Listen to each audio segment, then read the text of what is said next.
What's up, everybody? Welcome to Podcast Now. I'm Alex, and in this video, we have to talk about Kotaku once again, and not just solely focused on Kotaku, but more talking, and this is a personal kind of passion of mine, is talking about the game's media other than Kotaku, because we dunk on them a lot. We talk about how horrible they are, and they are. They are the worst site, I believe, in terms of gaming journalism that's out there. They have some of the worst people known to man. All of that stuff, I think, is 100% true. Are there good people working there? I'm sure there's a couple, but overall, no. And if you have a problem with that, again, like I said yesterday, I woke up today and I just feel passionate. I just feel bold. So I'm going to say things more direct maybe than I would otherwise say them. Some people may like that, some people may not. But yesterday, Kotaku posted a impressions video, whatever you want to call it, on a new XCOM game. Okay, now the article has once again ignited the internet. Now we talked literally just on Friday, I believe, right, a couple days ago, about the other mistake that they made that seemingly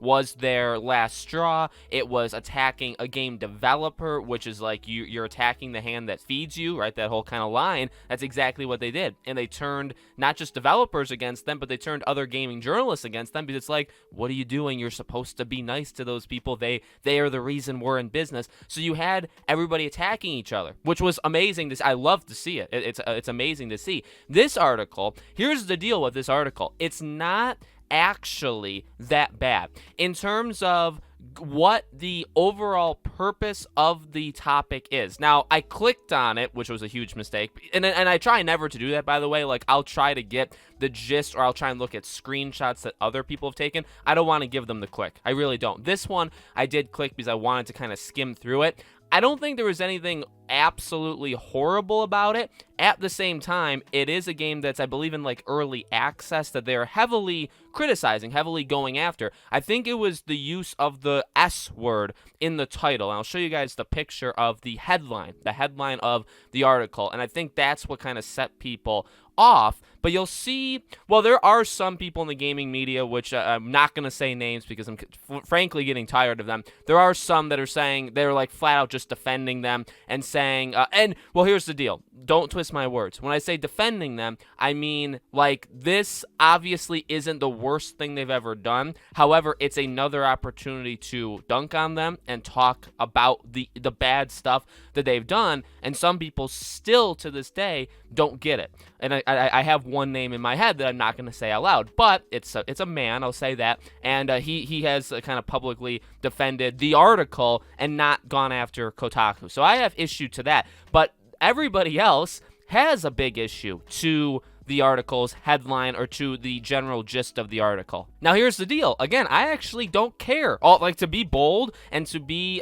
maybe a little bit against the grain, I don't actually care, and I don't think there's anything massively wrong with being so bold in a headline. I just made a video to not throw myself in with a Kotaku crowd, because that's the last thing I want. But, yesterday I literally didn't care. Like, in terms of my personality, I was like, you know what? I want to talk about that Tom Clancy game that Ubisoft announced, but I don't care about it. It doesn't look good. I'm just gonna say it. I know it's not out yet. I know, I may play, but at the same time, well, I did say some things, right? I said I'm still probably gonna check it out. So this is opinion not set in stone. Number two is it's just not my kind of game, right? And that's a big thing to make sure that you say at some point, because it's like, just to attack isn't exactly fair, because it's just maybe not your thing. But I said that. Kotaku doesn't say that. But the biggest issue amongst all of this stuff, so why would people actually get mad at this? Well, it's because of the hypocrisy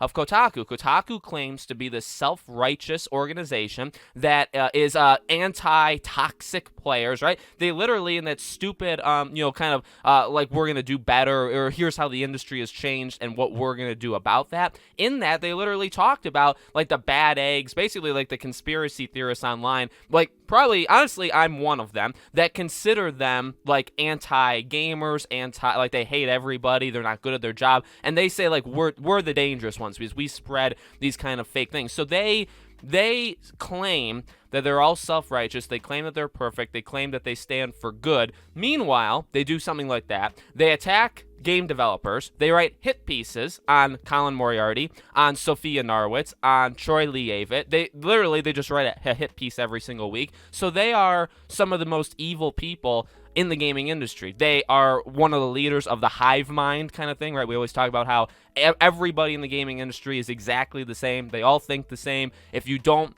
belong in their group, well, you're kicked out of the gaming. Like, that's just a thing that is real. People have said it before. There's been really nice actual journalists that have looked into it, that have come up with that. So, and I fully believe it. So, Kotaku's horrible, but they claim to be good. That's the issue. You know what to expect from me. You know what I mean? You know to expect honesty, and you know that when I see something bad, I'm going to call it out. When I see something good or something I like, I'm also going to call it out. You know what I mean? But Kotaku, that leads to this final part of the video where I've seen numerous people. Some people I very much like/respect. I don't know if they do enough on Twitter for me to necessarily respect them, but I know that I like them. I know that I follow them, or I'll like a lot of their tweets and stuff. And they're bigger people in the gaming industry in terms of follower presence, and they're all turning on Kotaku. And if they didn't turn on Kotaku Friday when they attacked a gaming developer, they literally turned on them yesterday. I can think on the top of my head, without even looking, right, because I'm just looking at the camera, I can think on the top of my head of 4 or 5 kind of quote tweets that said, third strike, you're out, or I'm not, no longer will I support you, no longer will I support your company, okay? And it's important to note, too, that these are just individual people, but again, they all think and they all are the exact same. And that's... obviously that's not 100% true, but it's close enough. And again, I'm past the point of caring specifically about Kotaku. Kotaku's made up of horrible people that are all basically the same. The same person that wrote the going after the game developer could have wrote this or not, and it literally doesn't matter. And if you take offense to that, get lost, or I don't know, do something. But So that is actually something that I took I took notice of, and I sent multiple tweets out to some of these people where it's like, all right, I get it. I get why this would be like. Well, actually, no, I don't. I don't actually get it. Let me again be brutally honest. I am happy that everybody's turning on Kotaku. That's the right phrase. I'm loving the hatred of Kotaku. I'm loving everybody turning on them. However, why this article was the last straw for some people is actually pathetic and shows some of their character. And I don't and that's a rough thing to say. It is. It's a rough thing to say. I fully understand what I just said, because I'm calling out even the people that some perceive could be good that have also gone after Kotaku. But again, the issue is, why didn't we do this years ago? Someone like me. Now, yes, have I just started making videos over the last year and a half of this kind of stuff? Yeah, but you'll have to take it at face value, and I'm looking at you right in the eye right now. I've always wanted to. It's just I've always kind of been afraid to, because it's very dangerous talking about these people, and there could be false copyright things that go around YouTube. I mean, there's a danger there. We know they don't Jason Schreier, even when he was there, and still now, he hates people on YouTube. He despises them because they do his job for him, okay? So, we know this happens. So I've been against Kotaku, and I've been against the gaming journalism cult that's been going on for years, and it's so easy to see. And I've tweeted about it, I've done videos, but again, I've only done it the last little while, and this is to make me not sound like a hypocrite, but I felt it for so much longer. These people that are saying third strikes, you're out, or I could accept the other stuff, but saying a game looks bad is the final draw. Again, that's the funny thing with this article, is that it's okay to say if you played the game, or not even, honestly, I would say not even that. If you come at it from, I'm not impressed with this game whatsoever, it looks like absolute garbage, but again, maybe you say in there, well, look, the game's also not for me, or I'm not 100% against it, maybe I would play it if the opportunity, presented itself, whatever you have to say, but saying it looks horrible, I mean, that's just being honest. You know what I mean? But again, it's the fact that Kotaku is the opposite. They preach the opposite. They preach, oh, well, we don't go after people. We don't go after games. We don't go after anything. Well, no, actually, everything they say they don't go after, they do. And it's just funny that over the last couple of weeks, they're doing them almost in sequential, or everybody's seeing in real time them going against their word. They say that they're anti the toxic people that say stuff about them, and yet they write hit pieces about people in their own industry. They kick people out of their own industry. They talk about, how we need to be nicer to game developers, and yet they talk about how their job is less than working at Kotaku. They talk about how we need to be nicer to games and people that make the game. Well, same kind of thing, right? And yet they say a game looks like complete garbage maybe before they even played it. Again, is that okay to say? Yeah, I truly don't care. I don't, because I also didn't even know this XCOM game existed. But the point is, they say one thing and they do another thing. But that's me looking at it. That, I think, is the right way to look at it. And that, I always say, like, there's no, I value your opinion. I want you guys to think for yourself. I would say, though, that, like, what I just said, that's what actually has happened. And it seems like people online, although I like them, they're still almost like a Mass Effect thing. They're almost indoctrinated. You know what I mean? They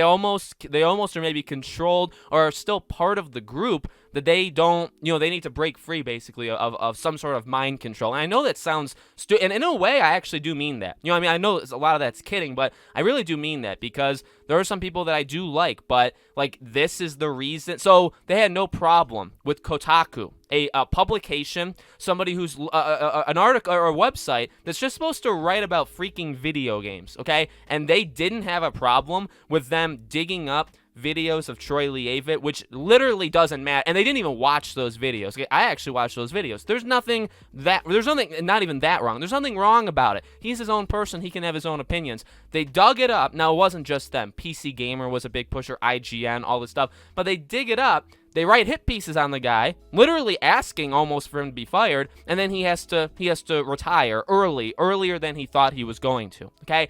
These are the same people. So these people online that are turning on Kotaku, again, I guess, like the title, better late than never, but, like, there's still a problem there, because this should have happened years ago. This should have happened Friday. Even if you don't want to go back years ago to when they did write hit pieces or celebrated Colin being fired from Kind of Funny and all that stuff, like, even if you don't care, and there, I bring up them just because they're more prominent names, but there's been other examples.